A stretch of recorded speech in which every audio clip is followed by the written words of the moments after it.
You know, you got nice color skin. What color would you say that is? My color. Hello, everyone, and welcome to another episode of Real Rap Reviews. This is your host, JP Bonilla, in the comfort of my own home.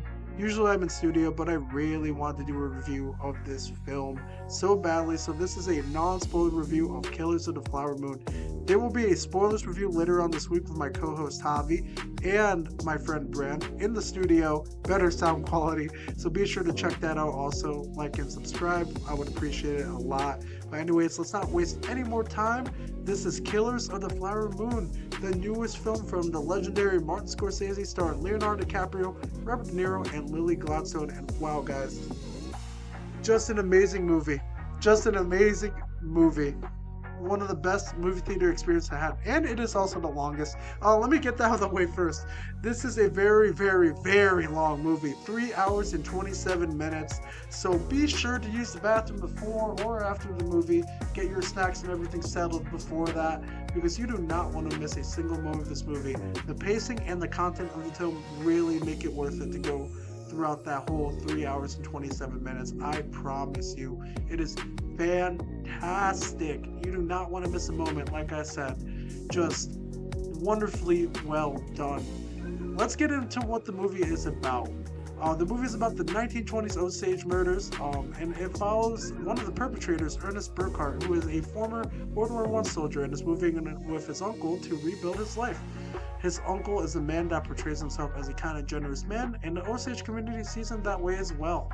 But the reality is that he is someone who is using them to try and get their land and money, as a lot of the tribe are well off due to their resources of oil and more.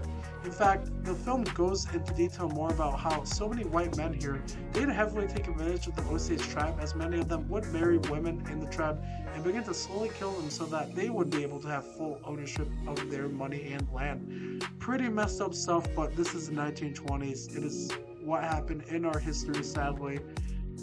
I did hear that Scorsese and DiCaprio both actually went to the tribe to get more details about the effects that it had on the community and learn more about their culture and everything. So I gotta give them props on that. They wanted to create the most authentic film possible, as DiCaprio said.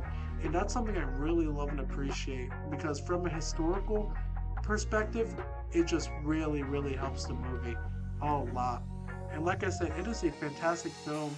There are a lot of amazing details and motifs put in the film, so be sure to check out for them, because you might not notice them at first, but you will get them later on. There's one of a fly, so that is for the spoilers review.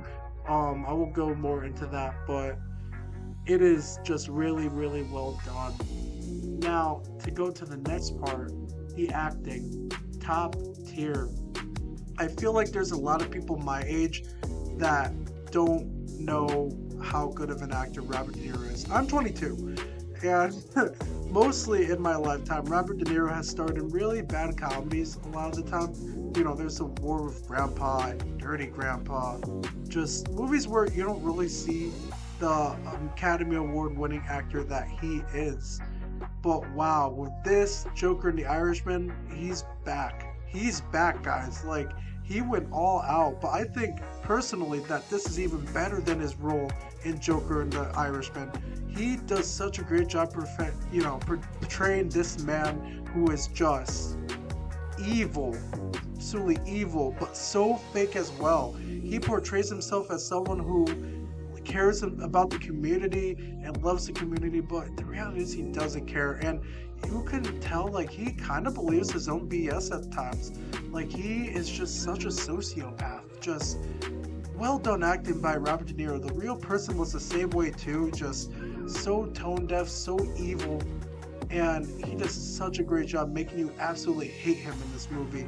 Just wonderfully done. Great acting by De Niro, and like I said, guys, he's back. This is top tier De Niro. He still has it at age 80.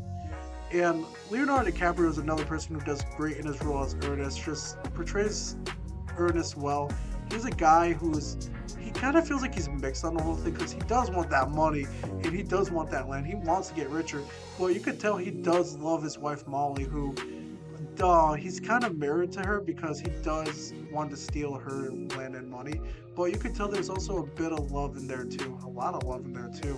But obviously not enough to do some of the awful things he's done. And let's get to Molly, played by Lily Gladstone. I had never seen Lily Gladstone before this movie, and I will say, she was really impressive. She was fantastic. I could tell she's a fantastic actress. I hope to see her in more stuff after this because she just did a great job with Molly and portraying how emotional she got and how it was affecting her, seeing her tribe just fall apart with all these murders, these sad murders where people who do nothing wrong just get murdered because these men want more land, more power, more money. It was just portrayed really, really well. Two people I want to give a shout out to are Brendan Fraser and Jesse Plemons. Fraser plays a lawyer. He has a bit of a small role, and he portrayed him really great, as they had him as a very tall and intimidating lawyer that could easily gaslight people to make sure that his client gets what they want. When De Niro's character says early on in the movie that he has the best representation, oh, they really show that Fraser is the best representation you could have in this movie. It was well done, very intimidating, very powerful portrayal of the person that Fraser is playing.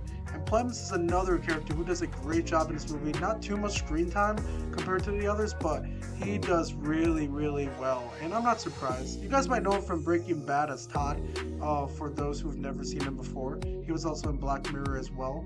Just amazing. Everyone here did great. Another thing I want to shout out too is the fact that they had so many unknown actors and actresses, and they did such a great job in this film. I love when directors do that, putting a lot of unknowns in key roles. It gets them so much more exposure, gives us more talent to see. And I hope a lot of these people will get more roles in future movies because, wow, they did such a great job. Totally great job. Absolutely loved it, guys. Another thing I want to point out is this film didn't really have too much background music, which I feel fit the vibe of the movie so well.